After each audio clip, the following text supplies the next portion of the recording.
श्री राधे राधे। आपका स्वागत है मेरे इस YouTube चैनल डिवाइन हिंदी कहानियों में।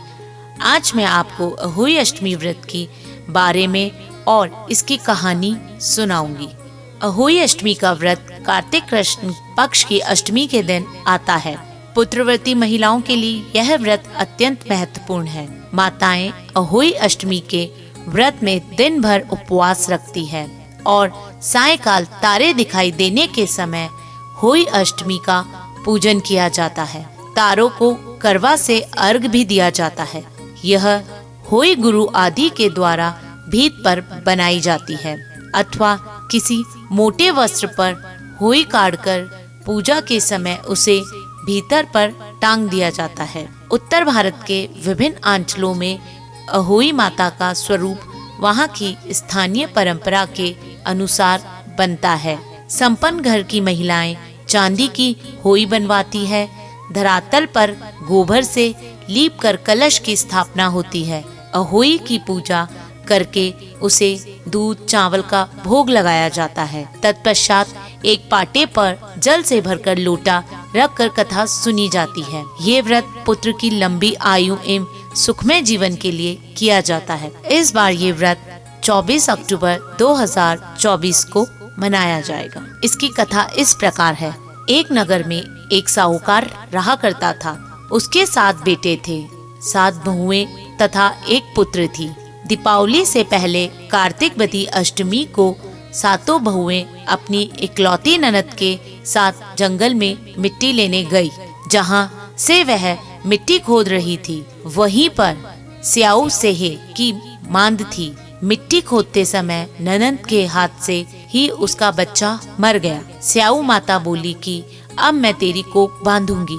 तब ननद अपनी सारी भाभियों से बोली कि तुम में से कोई मेरे बदले अपनी कोख बंधा लो।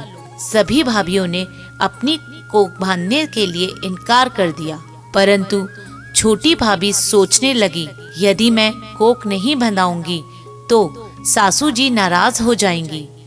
ऐसा विचार कर ननद के बदले छोटी भाभी ने अपनी कोख बांध ली। उसके बाद जब उसे जो बच्चा होता वह 7वें दिन मर जाता। एक दिन साहूकार की स्त्री ने पंडित जी को बुलाकर पूछा कि क्या बात है, मेरी इस बहू को संतान 7वें दिन ही क्यों मर जाती है। तब पंडित जी ने बहू से कहा कि तुम काली गाय की पूजा किया करो। काली गाय स्याऊ माता की भाईली है। वह तेरी कोख छोड़ तो तेरा बच्चा जी आएगा। इसके बाद से बहू प्रातः काल उठकर चुपचाप काली गाय के नीचे सफाई आदि कर जाती। एक दिन गौ माता बोली कि आजकल कौन मेरी सेवा कर रहा है, सो आज देखूंगी। गौ माता खूब तड़के जागी तो क्या देखती है कि साहूकार की एक बेटे की बहू उसके नीचे सफाई आदि कर रही है। गौ माता उससे बोली कि तुझे किस चीज की इच्छा है जो तू मेरी इतनी सुबह आकर सेवा करती रहती है, मांग, क्या चीज मांगती है।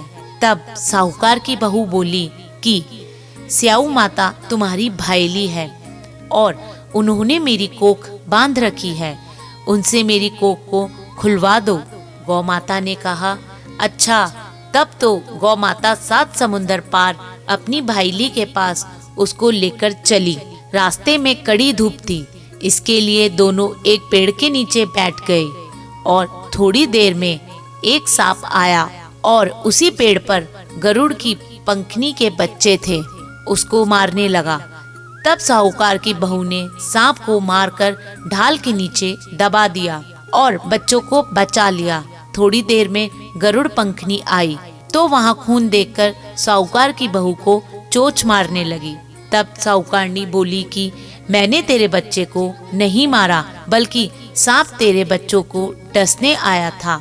मैंने तो तेरे बच्चों की रक्षा की है। यह सुनकर गरुड़ पंखनी खुश होकर बोली कि मांग, तू क्या मांगती है। वह बोली, 7 समुंदर पार स्याऊ माता रहती है, मुझे तू उसके पास पहुंचा दे।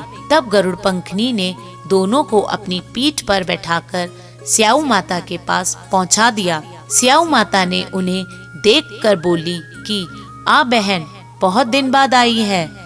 फिर कहने लगी कि बहन मेरे सिर में जूं पड़ गई है।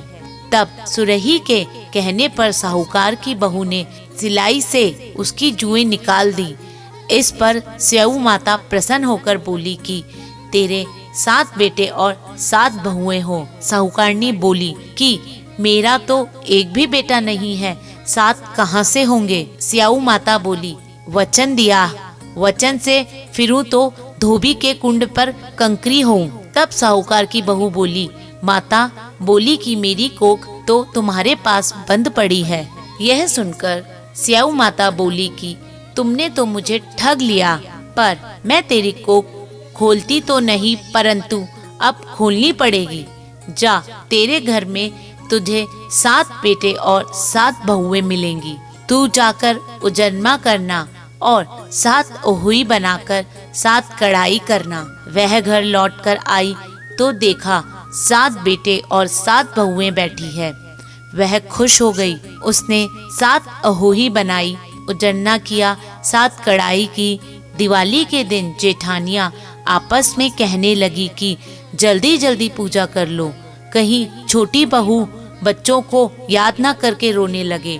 थोड़ी देर में उसने अपने बच्चों से कहा, अपनी चाची के घर जाकर देख आओ कि वह अभी तक रोई क्यों नहीं।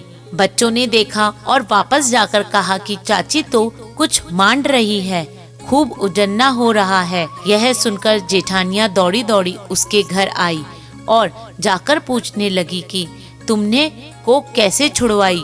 वह बोली, तुमने तो कोक बंधाई नहीं, मैंने बंधा ली। अब स्याऊ माता ने कृपा करके मेरी कोक खोल दी है। स्याऊ माता ने जिस प्रकार उस साहूकार की बहू की कोक खोली, उसी प्रकार हमारी भी खोले, सबकी खोले। कहने वालों की तथा हुकार भरने वालों सब परिवार की लाज रखना। जय अहोई माता की। धन्यवाद। अगर आपको मेरी ये जानकारी और कहानी पसंद आए तो कमेंट बॉक्स में कमेंट जरूर लिखें और मेरे इस YouTube चैनल को लाइक सब्सक्राइब करना ना भूलें।